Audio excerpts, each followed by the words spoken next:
Всем сәлем. Бүгін сіздермен неге біз көп курстар ала береміз, бірақ та ары қарай ештеңе жасамаймыз, жауапкершілік туралы примерно осы тақырыптарды талқылайтын боламыз. Яғни табыс жолындағы провалдар деп айтсақ та болады бір сөзбен, иә. Өйткені көп келетін запростардың бірі осы: неге мен курстарды аламын, оқи беремін, бірақ ешқандай нәтиже жоқ, неге мен жауапкершілік ала алмаймын деген сияқты сұрақтар. Біріншіден, знаете, курсты алып оқу – это одно, соны әрекетке көшу – это совсем другое.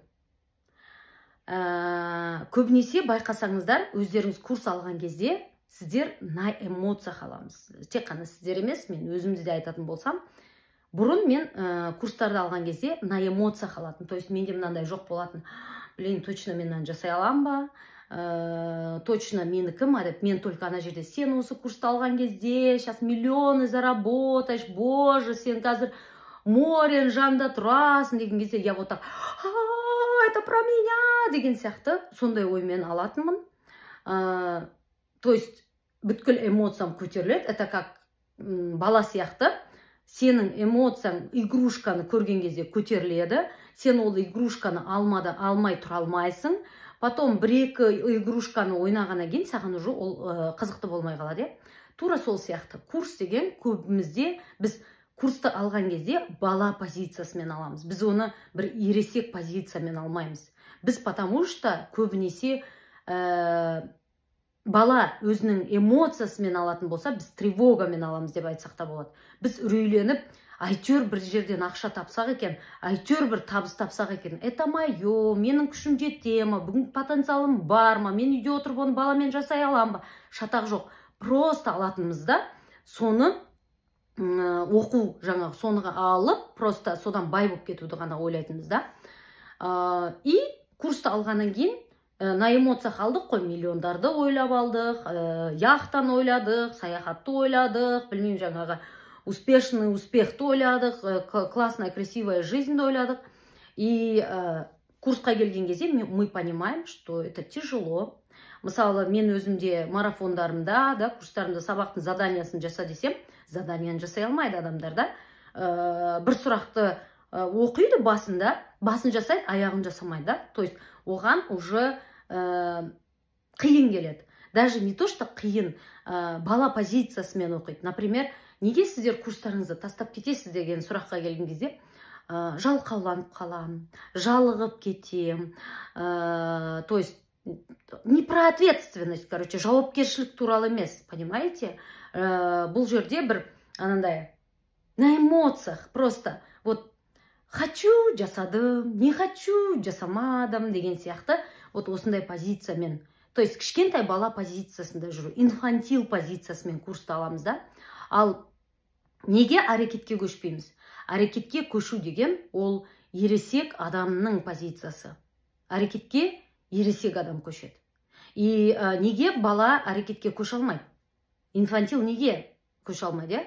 Почему? Потому что шынымен шын өмірге келген кезде сенің қаншалықты ана жақтағы оқығаның болса да, сен ол өмірде қайтадан жаңадан оқушы боласың. И ол жерде сен өзіңнің әлсіз тарапыңмен кездесесің. Әрекет еткен кезде сен очень тревожная боласың. Неге? Өйткені сен бірдеме жасап жатсың, оның өнбеуі мүмкін. То есть өнбеуі деген, например, сен бір бизнес жасап жатсың, ол саған әлі табыс алып келмейді, да? Сен уже 3 ай болды әлі жасап жүрсің, сен әлі минустасың. И это для ребенка это невыносимо инфантил үшін, потому что оның ойында: боже, успешный успех, классная жизнь, бизнес это кайф деген сияқты, да? Или сен курсты аласың, допустим, да, сол курстың өзінде кішкентай бала мен ересек адамның позициясында оқу, да? Кішкентай бала бір оқығаннан ол уже бәрін түсініп алуын керек деп ойлайды. Ал ересек адам если түсінбесе, то есть кішкентай бала түсінбей қалса, ары қарай: боже, почему я не понимаю, неге мен түсінбей жатырмын, значит я какая-то тупая, я дура деген сияқты, да? А ересек адам болса, ол не деп айтады? окей, хорошо, я понимаю, что я не понимаю, потому что мен енді бастап жатырмын, мен енді оқып жатырмын бұны. Значит, екінші рет оқуым керек, значит, кураторымнан сұрауым керек, значит, больше бірдемке түсіндім ба деп, жаңағы білуім керек, сұрауым керек деген позицияда болады. Кішкентай бала не істейді? Ой, что-то мен жалығып кеттім. Ой, мне надо бежать. Не для меня это. Оказывается, мен дұрыс таппаппын деген сияқты. Почему? Потому что оның өмірінде өзімнің сүйікті саламды табу, сол арқылы бақытты, жеп-жеңіл өмір сүріп, жеп-жеңіл, бүйтіп теңіздің бүйтіп бетіменен батпай астына қарай қалқып жүріп, миллиондар табу деген сияқты ойы бар да. Поэтому ондай адамдарға, инфантил адамдарға очень тяжело курсты алып жүру. Почему? Потому что оларда жауапкершілік деген жоқ. Кішкентай бала жауапкершілік дегенді білмейді. Кішкентай бала только эмоциямен өмір сүреді. Біз кішкентай бала позициясында біз эмоция плюс тревогамен өмір сүреміз, иә? Ал ересек адам ол бәріне дайын. Ол сол моментте болатын провалға дайын. Сол моментте бизнестің жүрмей қалуына дайын. Сол моментте елдің оған күлуіне дайын. Сол моментте, то есть болатын әр түрлі жаңағы проблемаларға дайын болады. Понимаете? Ал кішкентай бала оған дайын емес. И осы жерде уже келесі сұрақ туындайды, да? Получается, ересек адам өзінің басындағы коронасын шешкен адам. Ересек адам, окей, мен дайынмын, мен бәрін жасауға дайынмын. Провал болса да, менің жаңағы жарты жылда, или бір жылда, или қанша бір уақытта бизнесім жүрмей жатса, мен дальше үйренуге, тастап кетпеуге өзім жауапты боламын. То есть жауапкершілік алу, мен жауаптымын өзімнің жаңа таңдағаныма, вот алманы аузыма алдым, алма жетіме жауаптымын. Ал ана жақта кішкентай бала позициясы, боже, мынаны алманы мен балдым, а я не хочу алманы деген сияқты позицияда болады. То есть ал кішкентай позициядағы инфантил, олар басындағы пластиковый коронасын шешкісі келмейді. Олар отказ алудан қорқады. Олар проявляться еткен кезде біреудің оған дұрыс сөйлемеген үшін күлуден қорқады. Олар ертең жүрмей жатса, жанындағы адамдар неше түрлі сөзді айтады. Ол біздің, тем более біздің қазақта ол күшті вообще. Күйеуіміз особенно, да? Осы ма?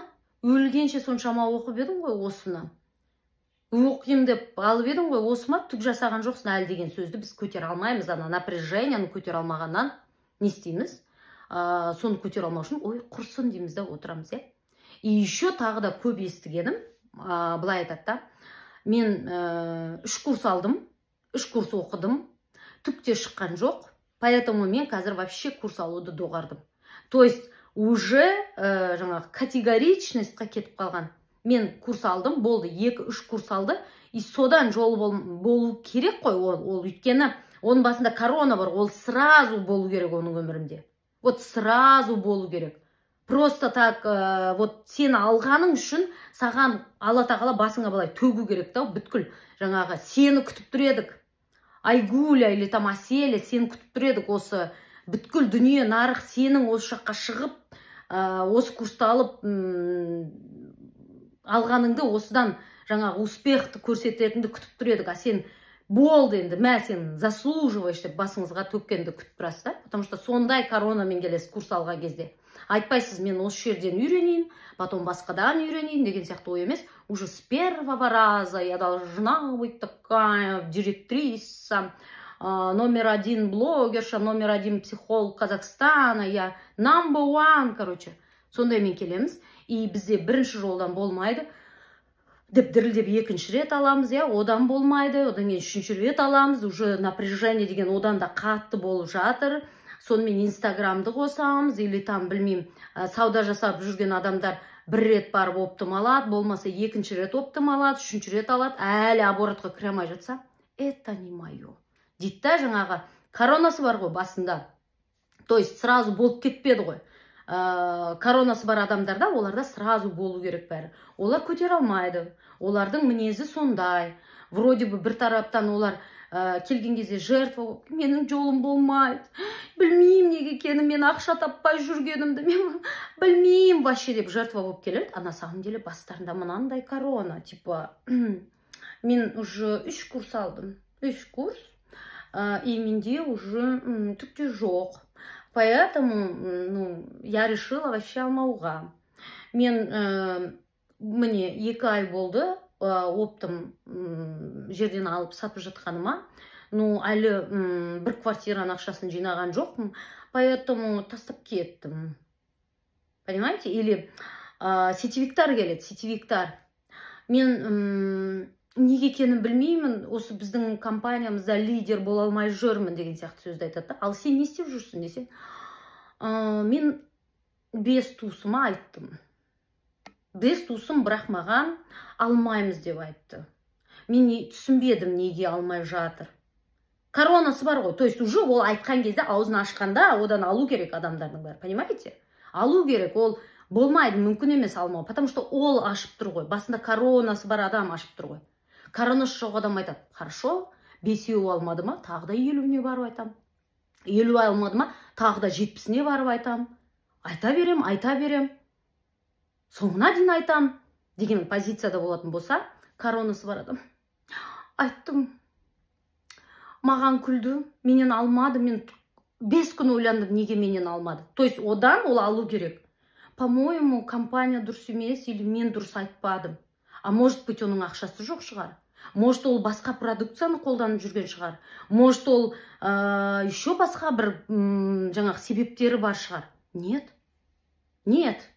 Мен айтқан кезде бәрі менен алу керек деген сияқты позицияда болады. Понимаете? Вот это вот все инфантил позициясында болу адамдарға рынокқа шығуға, нарыққа шығып проявляция етуге өте қатты бөгет жасайды. Жауапкершілікті, потому что ала алмайды. Олар үшін отказ алу, олар үшін жаңағы бизнеста өтпей жатса, егер ода мысалы рилсқа 4 рилс салды ма, коронасы бар адам 4 рилс салды ма, егер 4 рилстан кейін ода жүрмей кетсе, это пиздец. Это просто пиздец. Потому что олардың коронасы бар ғой, олар рилсты салмай жатып адамдар оларға лайк қою керек қой. Олар ойламайды, блин, мен енді ғана келіп жатырмын. Менің алдымда мына инстаграмда миллиард адам бар. Біреулер вообще 10 жыл бұрын шыққан. Біреулер вообще 5 жыл болды шығып жатқанына. И мен оларға еру үшін, может, я должна улучшаться. Менікі қазір 5-ақ лайк, олар сияқты болу үшін, может, мен тағы бірде мен дұрыстауым керек шығар деп ойламайды. Я такая плохая. На самом деле, ішінде, неге мен уже салдым ғой. Мен рилсті салдым ғой. Маған 500 адам, 5000 адам лайк басу керек. Деген сияқты не тұр? Корона тұр. Понимаете? Настолько ана эголар бітіп көтеріліп кеткен сондайшы. То есть, ештеңке әрекет етпей, олар жетістікке жеткісі келеді да. Понимаете, да? Почему, вот сутін айтқым келіп тұр да? Почему адамдар оқи береді, еще тастап кетеді алған курстарын. Потому что олардың ішінде мен идеал болуым керек. Вот мен қазір идеал болып шығамын, идеал болып ана бүткіл рынокта жүрген психологты айтайық, мен мысалы мына жақта 5 жыл жүрмін, біреу 15 жыл жүр, біреу вообще тағы бірдеме. Ол келеді 5 күнде менімен салыстырады өзін. Или ана вообще 15 жыл жүргенмен салыстырады. Блин, ода осыншама лайк, а менде вообще түк емес. Блин, какая-то я плохая. Понимаете? А ішінде ол уже өзін настолько ана эгосы көтеріп кеткен, былай уже өргөкіректігі битіп, тәкаппарлығы. Ол өзін ана жақтағылармен салыстырады да.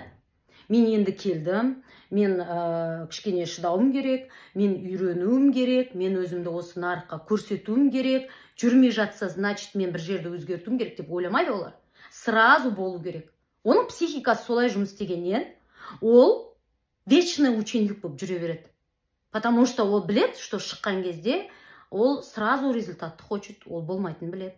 Ол ертең провал болатынын білет, ол провалды не хочет. Ол ертең ақша жоғалтатынын білет, ақшаны не хочет. Ол ертең айналасындағы туыстар күлетінін білет, оны не хочет. Ол ертең жаңағы не жасап атса да өнбей жатады, как будто ол жоқ сияқты. Оны білет, оны жасамайды. Сондықтан ол типа қазір қай жерден тағы да күшті біліп алсам екен, чтобы сол нарыққа шыққан кезде, чтобы такого не было деген сияқты. Понимаете? Тағы да біреулер, олар вечно, тағы да біреулер емес, бұл жаңағылар, бұлардың екінші сторонасы бар, мен ничтожество. Шыққан кезде уже жаңағы нарыққа келген кезде, мен бұрын сондай болатын, сумка нетіп бастағанында, мен уже знала, что мен провал жасаймын. Вот настолько өзім бақсылығымды қостым, өзіме маршрут құрдым соған. Мен білдім, что мен сата алмаймын, мен жасай алмаймын, мен бай болуға лайықты емеспін деген восприятием болды, үрейім болды. Восприятие деген өмірде өте жаңағы бір восприятиені өмірде, знаете, успехқа жету үшін восприятиеңді өзгертуің керек та. Успешно мына жерде алып, миыңдағыны алып, бүйтіпші, алып басқа восприятие қоюың керек та. Потому что бүгінгі күнге дейін сенің восприятиең успехқа алып келмесе, ол сен ертең восприятиең успехқа алып келмейді. Сол үшін мына жерде восприятие дегенде қабылдау, өмірді қабылдау. То есть сіздердің установка, убежденияларыңыз да. И пока мына жердегі мен лайықты емеспін, мен қолымнан келмейді, менің ата-анам бәріне кінәлі, мен ауылдан шыққанмын, мен кедей отбасынан шыққанмын, қара нанмен шай жеп отырғанмын, терезесі сынық үйде тұрғанмын деген андай восприятиемен соны драма жасап, мен жертва жасап, сондай бір состояниеда жүрген, восприятиемен жүрген адам, искаженное восприятие деп айтайық да, сонымен жүрген адам, ол жаңа восприятие құрмағанша, ол жетістікке жетпейді. Поэтому менің мысалы өз-өзіме терапия курсымда именно сол мидағыны шашып тастап, ана машинаның моторы сияқты шашып тастайды да. Қандай восприятияларың бар екен табасың, қандай сылтауларың бар екен табасың, соның бәрін шашып тастайсың да, содан кейін қайтадан басқалармен жинайсың, новыйменен. Сөйтіп, новый восприятиемен ортаға шығасың. Чтобы сол восприятиемен әрекетке көшу үшін. Сондықтан, негізі айтқанда,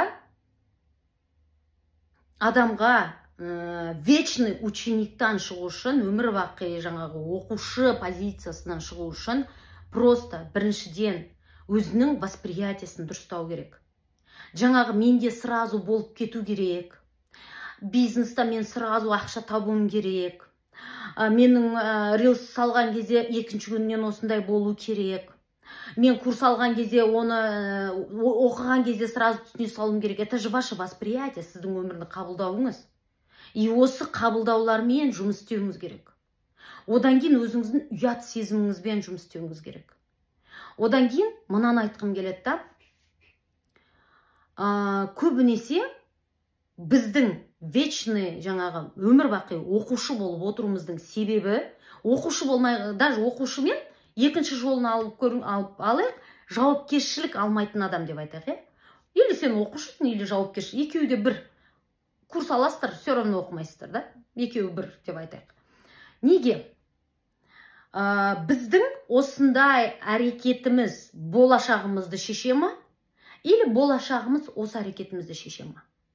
Деген жерде мен сіздерге жауап берейін. Біздің болашағымыз біздің осы күнімізді решать етеді.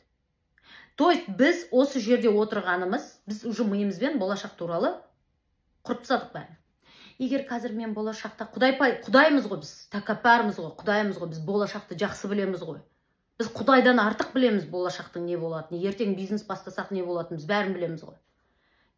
Мен ертең бастасам, вдруг магазин ашам, сосын жүрмей қалса не істеймін? Сосын күйеуіме не айтам? Сосын күйеуімен тастап кетсе не істеймін? Сосын күйеуімен өлтірсе не істеймін? Содан кейін күйеуім осы курсты алып оқысам, точно ол курс көмектеспей қалса не істеймін? Не істесем де не істеймін? Түк болмай қалса ақшам босына кетеді ғой. Біз уже отырып алып, да, ана болашаққа барамыз.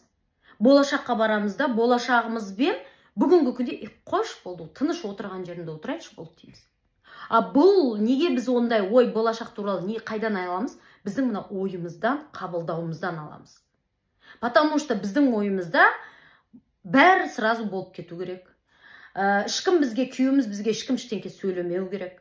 Біз бизнес аштық па, бізде 3 күнде уже миллиондар счетымызға бүйтіп құйылып жатып, басымыздан төгіліп жату керек, ана миллиондардың бәрі. Біз ана миллионның астында тұншығып жатуымыз керек.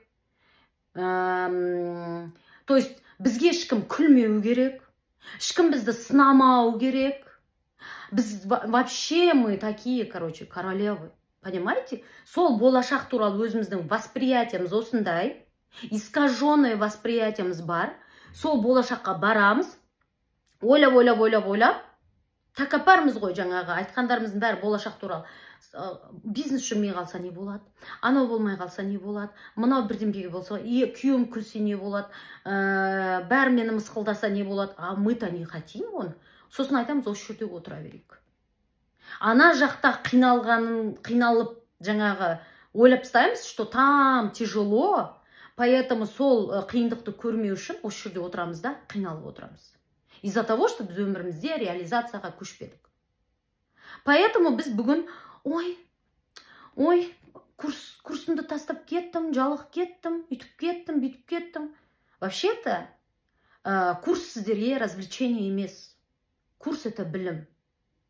Курс это білім. Сіздер оны алғаннан кейін на эмоция, уақытым болған кезде істеймін дей алмайсыздар. Понимаете? Қазіргі күнде онлайн формат болған күнмен сіздер университетке барғанда ответственностьпен бардыңыздар ғой. Сабаққа күнделікті ответственностьпен бардыңыздар ғой. Ол кезде айтқан жоқсыз, ойбай, үйде кірім жуылмай қалды, балам қаралмай қалды деген жоқсыздар, е? Барып соны жасадыңыздар. Сол сияқты сіздер егер действительно өмірлеріңізде, знаете, дисциплина деген не? Дисциплина деген это не то, что сен сағат 9-да тұр, или там 7-де ұйықта, бірдеме деген емес. Дисциплина деген сенің действительно бұл мақсатың ба? Действительно сен өмірде ақша тапқың келеді ма? Действительно сен бақытты болғың келеді ма? Действительно сен жетістікке жеткің, это твое вообще? Это мое деп айта аласың ба сен? Егер сен соны это мое деп айта алатын болсаң, сен ол дисциплинадан қаша алмайсың. Но көптеріңіз сіздердің анандай не, компромисс. Ну ладно, болса сникерс жеймін, болмаса үйде қара шай мен нанды жей салам, ничего страшного. Вот сондай өмір сүресіздер, да? Сіздерде жоқ категоричность. Мен сникерс үшін, мен күшті торт үшін, мен балаларымды мықты оқу үшін жасаймын деген. Егер сіздің бұл құндылығыңызды действительно өзіңіз білетін болсаңыз, сіздер дисциплина осы жерде, а не то, что вот это вот таңертең будильник қоям, таңғы 5-те тұрам деп дір-дір етіп бірдеңкелер жасап жүргенде емес. А действительно іштен маған бұл керек. Если бұл болмаса, басқасы менің өмірімде болмай қойсын деген сияқты. Мен курсты алдым ба, мен осы курсты оқымасам, онда мен, не знаю, там, Жанар емеспін, Айгүл емеспін, Асел емеспін деген сияқты өздеріңізге, да? Потому что бұл менің арманым. Құлап бара жатсам да, сынып бара жатсам да, түсінбей бара жатсам да, балам жылап жатса да, не болып жатсам да, ауырып жатсам да, мен бұны қандай болсын? Ішім өтіп жатса да мен бұны жасаймын. Басым ауырып жатса да мен бұны жасаймын. Далада ураган болып жатса да бұны жасаймын. Күйеуім мен мысқылдап жатса да бұны жасаймын. Потому что бұл менікі. Бұл желание мен құрдым. Бұл желание менікі. Мен осыны жасаймын, все деген позицияға өткен кезде сіздер, тогда сіздердің өмірлеріңізде уже жаңағы ученик позициясынан өтіп, действительно әрекетке көшесіздер.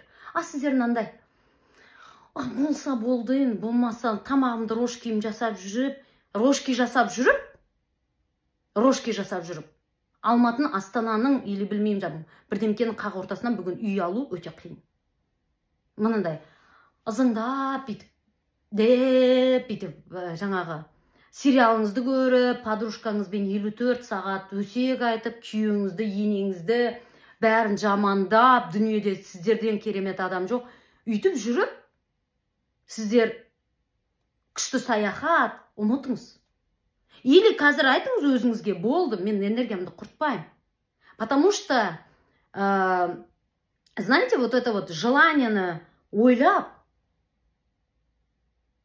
әрекетке көшпеу, неге соны болмай жатыр, неге мен жасай алмай жатырмын деген сияқты көп энергияны алады. Одан просто откажитесь. Өзіңізге айтыңыз. Просто қазір ащы болса да өзіңізге айтыңызшы. Мен осы өмірді сүруге дайынмын. Болды. Мен балаларым жыртық киіммен жүрсе де, Құдай сақтасын, ондай емес шығар өмірлеріңіз. Бірақ та балаларыма күшті оқу бере алмаймын, мен дайынмын. Мен потому что жасағым келмейді, мен дисциплина, я не хочу вот этого. Зато энергияңызды құртпайсыз. Мен дайынмын, болды. Мен просто өмір бақи білмеймін, Айсәулеге завидовать етіп жүруге дайынмын, что ол деген күшті машина, мен күшті елдерді саяхат. Мен өзім жасай алмаймын, мен осындаймын. Потому что менің басында корона бар. Мен көп оқи алмаймын, мен бір оқығаннан үйренбесем, мен оқи алмаймын. Мен ортада маған болашақ туралы қазір білгім келіп тұр, мен қазір білмесем, мен жасамаймын. Давайте, маған қазір ешкім айтпайды, значит жасамаймын. Мен позорым шашып, күйеуімнің жанында маған ешкім күле алмайды. Мына жерде бүткіл Инстаграмда жүрген адамдардың бәрі күліп жатыр, оларды бәрі хейт етіп жатыр, бірақ олар өздерінің арманы, мақсаты үшін алдыға жүріп жатыр. Вы сидите, маған ешкім күле алмайды. Я же такая классная. Нет, күлмейді маған. Я выбираю лучше өзімнің вот это вот ешкім маған күлмесін, чем деньги, чем богатство, чем саяхат, чем дом, квартира. Понимаете? Мен көтенімді қинап, оқығым келмейді. Мен түсінбей жатырмын ба? Мен оны түсіну үшін ары қарай әрекет еткім келмейді. Просто өздеріңізге осыны айтыңыз, мен жасағым келмейді, болды. Зато сіз уже свободно өсегіңізді айтасыз, свободно сериалыңызды көресіз, свободно, білмеймін, жаңағы емін еркін өміріңізді сүресіз. Свободно рожкеңіз жасайсыз, аяғыңызды бүйтіп екі жаққа көтеріп қойып жатасыз. Зато классно.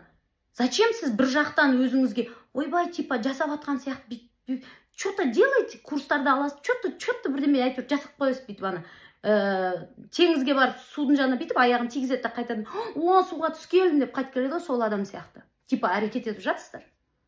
Да, зато сіз уже айтасыз, мен просто судан қорқамын, мен бармаймын. Признавайтесь. Или әрекет етесіз. Вот. Так что, не айтқым келеді бұл жерде? Жауапкершілік ала алмауларыңыздың себебі де, білімді тастай беретіндеріңіздің себебі де, өздеріңіз кішкентай инфантил позициясындасыздар. Сонымен бірге бастарыңызда мынандай короналарыңыз бар. Осы короналарыңызды шешуіңіз керек. Сонымен бірге өздеріңіздің жаңа айттым ғой, восприятие, қабылдауларыңызбен жұмыс істеуіңіз керек. Менің өз-өзіме терапия деген курсымда сіздер именно өздеріңіздің восприятияларыңызбен, бағана айттым ғой, сіздер бүгінгі осылай әрекет етпей отыруларыңыздың 100% себебі сіз болашағыңыз. По-нормальному, смотрите, сіз стаканды алдыңыз, суды ағыздыңыз, су толды, я? Су толды. Қандай әрекеттен болды? Бірінші сіз қазір бірінші су алдыңыз, болашаққа су толды, я? То есть, бірінші су алдыңыз, су толды. То есть, или, скажем, қасықты лақтырдыңыз, я? Қасық барды да столдың үстіне түсті. То есть, сіз бірінші лақтырасыз, содан кейін столдың үстіне түседі, дұрыс па? Бұл нормальный өмірде. Ал біздің восприятиемізді наоборот. То есть, біз бүгінгі күнімізді ана жерде қасықтың лақтырғаннан столға түссе, ал біздің өмірімізде болашақ біздің қазіргі әрекетімізді решать етеді, понимаете? То есть, жаңағы айтқандай, біз отырамыз, өзіміздің қабылдау восприятиемізбен болашақ туралы ойлаймыз, а вдруг провал болам, а вдруг болмай қалады, елдің бәрі маған күлсе, Инстаграм жүргізе алмай қалсам, маған клиент келмесе, үйтпесе, бүйтпесе, мыңдаған өздеріңіздің бір ойларыңыз бар. Мен жасай алмай қалсам, бірдеме деген, я? Осы өзіңіздің восприятияңыздан болашақты ойлайсыз, содан кейін айтасыз, қош бол, тастай берейінші, маған керек емес қой. Понимаете? Сондықтан сіздерге өте маңызды бірінші восприятиямен жұмыс істеу. И именно өз-өзіңе терапия курсында сіздер өздеріңіздің восприятияларыңызды өзгертесіздер. Сонымен бірге елдің сөзі, сонымен бірге жаман болып қалудан қорқу, сонымен бірге қыздар көп, мен агрессивная, мен балаларымды ұра берем, соға берем. Вообще, агрессия – это очень сильная энергия. Это энергия на изменение, өзгеру үшін берілген бір энергия. Бірақ та сол энергияны біз дұрыс қолдана алмаймыз. Именно өз-өзіңе терапия курсында сол мощный энергияны қалай дұрыс қолдану керек туралы айтылады. Одан кейін ұят сезімі. Потом өздеріңіздің теневая сторона деген бар, я, өздеріңізді қабыл, ел не дейді, жұрт не дейді деген сияқты әңгімелерді көп айтасыздар, я. Вот осыдан арылу, яғни өзіңізді спокойствиеда, мысалы, алдында бір отзыв алдым ғой, я. Енем не дейді білмеймін, а қазір она такая свободная. То есть сіздер өздеріңіздің теневая стороналарыңызды шығару арқылы сіз свобода, елдің сөзіне мән беретіндерге міндетті түрде өз-өзіңе терапия керек. То есть анау мен туралы бүйдеді, подружкам үйдеді, мынау бүйдеді деген сияқты әңгімемен жүретіндер өз-өзіңе терапия курсы. Балаларыңызға, күйеулеріңізге, мама-папаңызға сізді прям дұрыс өсірмеген үшін өкпелесіз, күйеуіңіз сізге ақша таппай отырған үшін өкпелесіз, балаларыңызға үйде шаша берген үшін жыныңыз ұстайды, ұрасыз да. Осының бәріменен жұмыс істеу үшін сізге өз-өзіңе терапия курсы. Действительно ақша тауып реализацияға көшкілеріңіз келсе, это 100% өз-өзіңе терапия курсы. Потому что біз мына жермен жұмыс істейміз, да? Вот негативно ойлай берем, қалай құтылсам болады деген сияқты сұрақты көп қоясыздар, да? Пожалуйста. Пожалуйста. Сіздер егер 40 миллионның ертең үйін алуға, да, немесе 4 миллионның машинасын алуға, білмеймін енді, да? 4 миллионға машина да келмейтін шығар бүгінде. Сондайды алғыларыңыз келсе, пожалуйста, өміріңізді өзгерту үшін 40 мың теңгенің курсын алыңыздар. Енді ол 40 мың теңге қазіргі күнде, да, болашақта білмеймін, қазіргі күнде соны айтып жатырмын. На бүгінгі күннің датасымен, допустим, да. Вот. Сондықтан сіздерді өз-өзіңе терапия курсында күтем. Ең бірінші өмірде бұл жаңағы көп қыздардың, қазақ қыздары әлі күнге дейін вечный оқушы позициясында, инфантил позициясында. Мен барып күйеуімнен сұрап келейінші. Вот это вот центральный орында өз емес, күйеуі, мамасы, енесі, главный өз емес. Содан кейін отырады. Неге мен ел сыйламайды, неге мен ел құрметтемейді? Ну, потому что сен, извини меня, сен өзің өмірінде жоқсың ғой. Тебя же нету там, вообще нету там. Ну, настолько сен, все, давай, покасын сен өз өміріңде. И өзіңнің желаниең, өзіңдің неңді аласында, бұлай көтерілесің, я это хочу деп. Қанша күнге білесің ба? Марафонның басталғаннан соңына дейін. Курстың басталғаннан соңына дейін. Біреудің бесплатный вебинарын басталғаннан соңына дейін. Одан кейін бүткіл желаниеңді аласында, пүү деп түсіріп тастайсың. Потому что не? Өткен сен ішінде ішкі опораң жоқ. Я это хочу, мне это надо деген, жаңа, это мое деген сияқты бір өзіңнің мынандай нең жоқта стерженің, ішкі опораң. А сен өз-өзіңе терапия курсыны оқып, это совокупность. То есть сен ақша табу деген, бүйтіп ойлайды елдер, ақша табу деген бір какой-то бір қазір бірде мен үйреніп алам да ақша туралы. Содан менің өмірімде ақша табыла бастайды. Нет. Ақша табу деген жаңағы айтқанымыздай восприятиеңді өзгерту. Сонымен бірге өзіңнің ұят сезімінен арылу, центральный орынға өзіңді қою, өзіңнің желаниеңді факт етіп көрсету, агрессияңмен дұрыс жұмыс істеу, комплекс неполноценностіңмен жұмыс істеу, беспомощностіңмен жұмыс істеу, үрейлеріңмен жұмыс істеу, телаңдағы үреймен жұмыс істеу. Осының бәрін қосып отырып, сен кәдімгідей жетістікке жетуіңе болады. Ал ақша табу деген, мен ақша тапсам бола ма деп сұрайсың ғой, еще өздері айтады да, өйткені мен қорқақпын, өйткені мен ұялшақпын, өйткені мен сата алмаймын. Мысалы, сата алмаудың өзін айтатын болсақ, кім сата алмайды? Когда отказ алған кезде осы отказды көтере алмайтын адамдар. То есть ана басында тәкаппар, маған ешкім отказ бермеу керек деген сияқты. Пожалуйста, сен сатпайсың, әрекет етпейсің, соңында ақша жоқ. У тебя нету денег. Понимаете? Сондықтан анандай бір ақша туралы ойламаңыздар. Ақша деген бірдеме деген бір курстар бар деп. Сіз ақша табасыз, когда действительно сіз өзіңіздің осы совокупность, да, ішіңіздегі психологический проблемаларыңыздан арыласыз, я, ұят сезімі, кінәлау сезімі, жаңағы өзіңізді кешіре алмау. Көптері, например, әрекет етуден қорқады. Неге? Өйткені қате жіберсе өзін өзі кешіре алмайды. Да я вот дура, ненормальная. Мен, мысалы, недавно мен, например, инстаграммен жұмыс істеймін ғой, и не істедім? Таргетқа, например, 3 айда 1 миллион теңге ақша салдым. Маған қайтты ма? Маған түк қайтқан жоқ. Именно сол таргеттан, например, сол моменттегі таргеттан, потому что мен сол кезде дұрыс жасамағам. Егер мен травмированы, егер мен жаңағы миымда мынандай не болатын болсам, кішкене өзім түсінбесем осының бәрін, бұрынғы Әсел деп айтайыншы, сондай болатын болсам, мен, боже, я дура, вот, все, почему я так сделала, үйтіп істемеуім керек еді, все, бітті, я ненормальная, біліп едім осындай сорлы екен деп драмаға кіріп кетер едім, да? Ары қарай әрекет етпей жүрмін. Понимаете? Но когда сен уже осознанно боласың, сен когда проработаешь өзіңнің бүткіл проблемаларын, сенде ондай жағдай болмайды, да? Окей, дальше жүресің, да? Потому что сенде уже ішкі опора бар, да? Понимаете? Ақша жоқ болып, или там біреулер отырды, кредитімді не істеймін, кредитімді. Мен айтамын да, сен кредитіңді ойлай бергеннен больше ақша табуды ойласай, менде ақшамен проблема жоқ, бірақ кредитімді қалай құтылсам болады деген сияқты сөзді айтады, да? Да у тебя кредит есть. Сен қазір кредитіңді бір қатты проблема қылып айтып отырсаң, значит, ақшамен да у тебя есть какие-то проблемы. А почему сен больше таппайсың деген кезде уже травмалар шығады. Өйткені мен білмеймін немен істейтінімді, бизнес ашқым келеді. Бір 1934 жылы ашып көрген бір магазин, алып келіп көп қылдырып Турциядан алып келіп сатайын дедім да, сатамай қалдым. Содан кейін вообще жоламайтын болдым. Вот, это что? Это все мен бір рет жасай алмай қалдым. Никогда енді кірмеймін, рисковать етпеймін. То есть ақша табу кезінде рисковать ету, стресс, қателік, бұлардың бәрі нормально болатын заттар. А бірақта бұндай адамдар нет, все, бір рет жасадым мен, нет, бір рет курс алдым, все, 5000 теңгелік курс алдым, түк пайда болған жоқ, спасибо, до свидания. Осындай состояниеде отырады, да? Одан кейін мен байымаймын, мен өйтпеймін. Да сен бір-ақ рет суға аяғын тигізіп көрдің.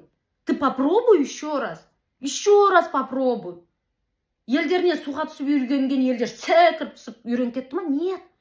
Мен мысалы психолог болу үшін бір ғана курс алып психолог болды деп ойлайсыздар ма? Или мен өмірде, так, не істесем екен? Мен психолог болсам, күшті психолог болам. Я это чувствую, мен сондай керемет психолог болам. Все, я порешала. Все, мен психолог болам. Так, кімге барып оқысын? Мынаған барып оқимын, менден содан керемет білім алам, все, деп болды дейсіздер ма? Нет. Мен де қате жібердім. Мен де бір маркетолог болайын дедім, бір уролог болайын дедім, бір гинеколог болайын дедім, бір банкир болайын дедім. Сонда жүрдім, әйтеуір адасып-пудасып жүріп, психологияға келдім.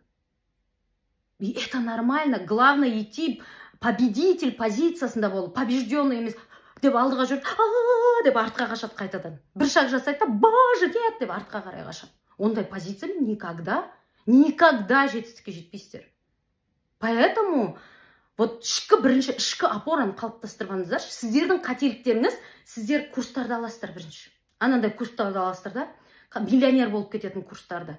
Рилсмейкер, бірдемке, анау деген сияқты. Но іштеріңізде, когда есть тревога, ұят сезімі, жаңағы восприятиеңіз дұрыс емес, мен жасай алам ба, жасай алмам ба деген күмән тұрма сізде, все, сізге уже өз-өзіңе терапия курсы керек. Сіз бұл күмәннен арылуыңыз керек. Мен жасай алам деген позицияға өтуіңіз керек.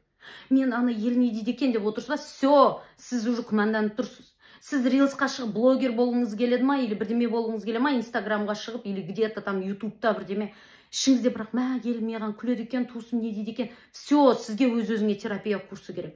Оқисыздар, іштеріңізде опораңызды қалыптастырасыз, мне плевать сендердің сөздеріңе, бля. Я вот такая вот. Мен жасаймын, менің өмірім, өзімнің өмірім, что хочу, сондай позицияға өту үшін ішкі опораңызды қалыптастырасыз өз-өзіңе терапия курсымен, а потом уже ары қарай вперед. А сіздер не істейсіздер? Ютубты бір оқып аласыздар, ютуб менеджерлігін бір оқып аласыздар, Қытаймен бизнесті оқып аласыздар, Түркиямен бизнес, бірдемелерді оқып аласыздар, бірақ әрекетке, потому что іштеріңізде қорқыныш, ұят сезімі, кінәлау сезімі, восприятиеңіз дұрыс емес, бәрі тұр да.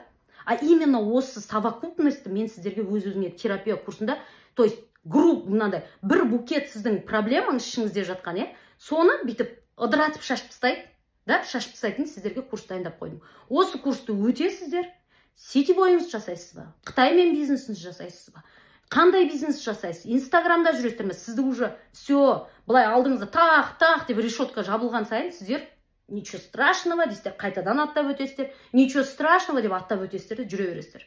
А сіздер қазір қандайсыздар? Слабая десе үрлесе деп ұшып кетесіздер артқа қарай. Өзіңіз енді ғана желге шығам, мен болды, боранға қарсы жүрем деп шығасыздар да, одан кейін десе бітті. Деп артқа қарай ұшасыздар. Болды.